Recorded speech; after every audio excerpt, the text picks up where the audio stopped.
All right, so I'm gonna tell you guys something like I tell all my pupils, all my associates. My associates, try not to look at them as employees. I try to guide them and relate to them as a teacher would. They're my pupils. Because any good teacher pupil relationship is going to be there. It's going to be a lot of reciprocity. The teacher's going to learn just as much from the student as the student will from the teacher. Maybe not just as much, but the teacher should be able to learn from their students.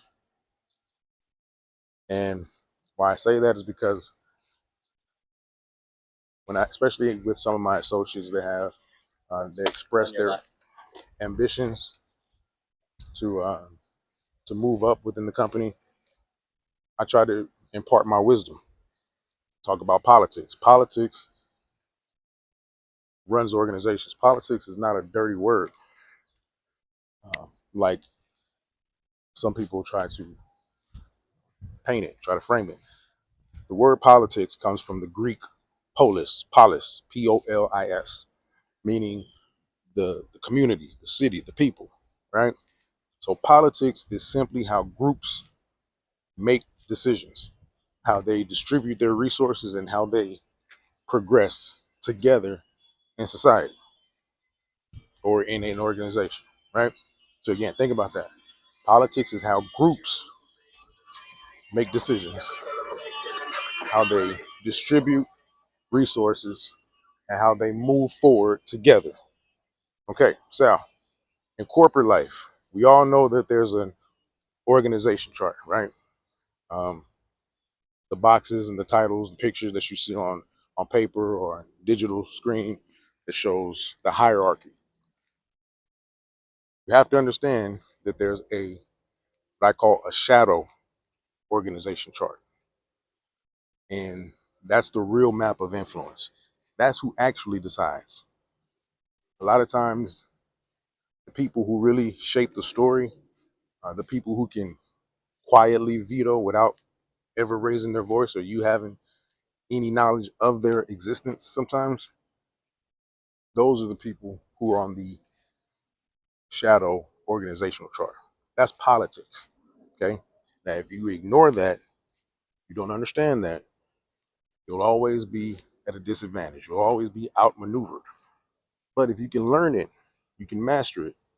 And my, as my goal is to use it with the right intent, with righteousness, you can rise and you can bring others along with you, the right people along with you. That's how you move forward in a positive way. Politics can have positive implications. So, at the heart of it, politics, basically four elements. You got power, okay? Power is not just authority, power is not just a title, it's credibility, it's the right relationships, and it's access, the ability to make things happen. That's power, okay? And then you have perception. P's always make good alliterations, okay?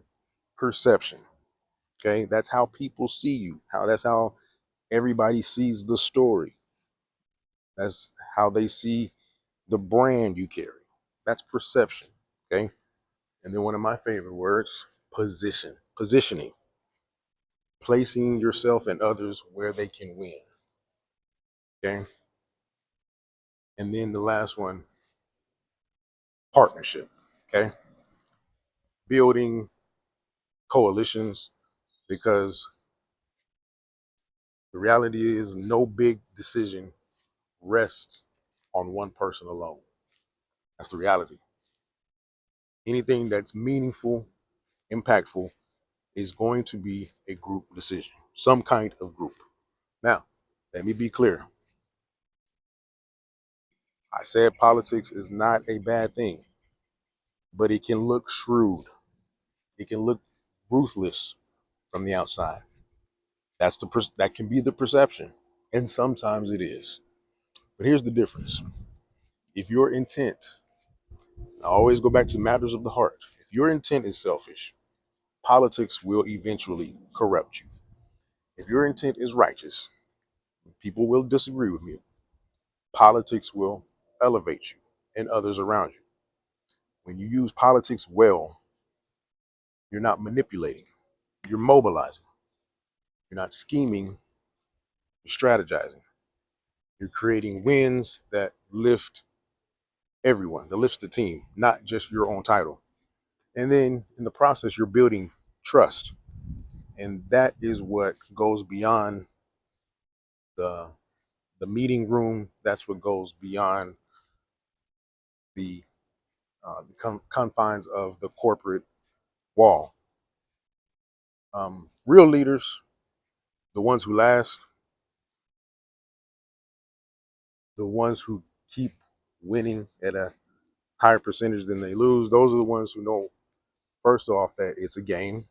I always say that. You'll have to understand that life and all of its nuances and intricacies is a game. So you have to know it's a game and know how to play the game without becoming the game. Okay. Now, politics can be used to, clear obstacles, to expedite decisions, to give others the spotlight deservedly, and to build partnerships and coalitions and communities where everyone benefits. Okay, so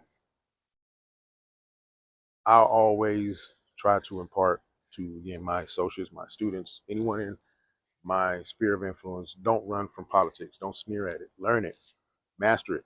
In whatever endeavor, whatever arena that you are a part of, there is some type of politics. And there's things that are going to be, there's literature probably that is written down that will give insight to how the politics are. And then, of course, there's the shadow, the unspoken things that you have to be able to witness, be able to talk to some people about, get some uh, get some intel. That's politics, being able to get information. Okay, but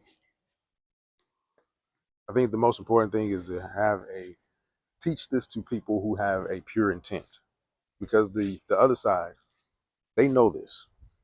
That's what they learn. They learn the politics. They learn how to utilize it, and they don't have pure intent.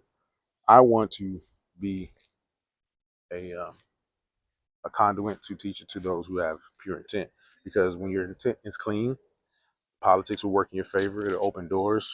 It'll multiply your influence, and it'll prove time and time again worthy of your um, worthy of your attention, so that you can always move to the next level of leadership.